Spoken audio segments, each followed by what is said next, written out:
தான் சொல்றேன், வாயிலா ஜீவராசி கடவுள் வந்து ஃபர்ஸ்ட் ஜீவராசிகளை தான் படிச்சாரு, அப்புறம் தான் மனுஷனா படிச்சான். இந்த கேடுகட்ட மனுஷன் இன்னைக்கு குழந்தைகளை கூட விட மாட்டேங்கிறான். கேடுகட்டனாலதான் இது வந்து திட்டம் போட்டு ஜீவராசிகளை கொல்லணும். வெளிநாட்டு நாயை தான் வீட்டுக்கு வீடு வளர்க்குறாங்க.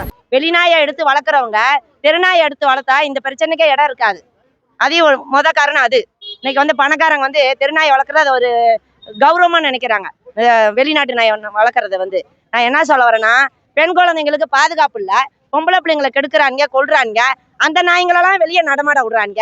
பெண் குழந்தைங்களுக்கு பாதுகாப்பு இல்லை. தமிழ்நாட்டில் நம்ம வாழ்றோம், தெருநாய் இருந்தாதான் பெண்களுக்கு பாதுகாப்பு, திருட்டு பயம் இருக்காது. அது விழிப்புணர்வு மக்களுக்கு வரணும். இதை நான் ஜட்ஜையாட்ட விரும்பி கேட்கறது, தாழ்மையோட கேட்கறது, தெருநாயங்களை அப்புறப்படுத்தக்கூடாது. அதை நீங்க எங்க கொண்டு வைக்கிறீங்க? அந்த ஷெல்டர் எங்க போட்டிருக்கீங்க? அதை எங்களுக்கு நிரூபிச்சு காட்டுங்க. இங்க போடுறேன்னு சும்மா தெருவில் போற நாயை கொண்டு அடைக்கிறேன்னா ஒரு வண்டியில ஏத்தி அப்படியே கொண்டு கொட்டுறானுங்க. அந்த ஜீவராசிகளுக்கு வாழ்றதுக்கு இந்த பூமியில உரிமை இல்லையா? மனித குலம் வந்து பெண்களை கொள்றானுங்க. அந்த நாய்களை கொண்டு அடைச்சு கொள்ளுங்க. இதுதான் சார் தாழ்மையோட கேட்கிறேன். எங்களுக்கு நீதி வேணும். நாய்களை கொல்லக்கூடாது, நாய்களை அப்புறப்படுத்தக்கூடாது.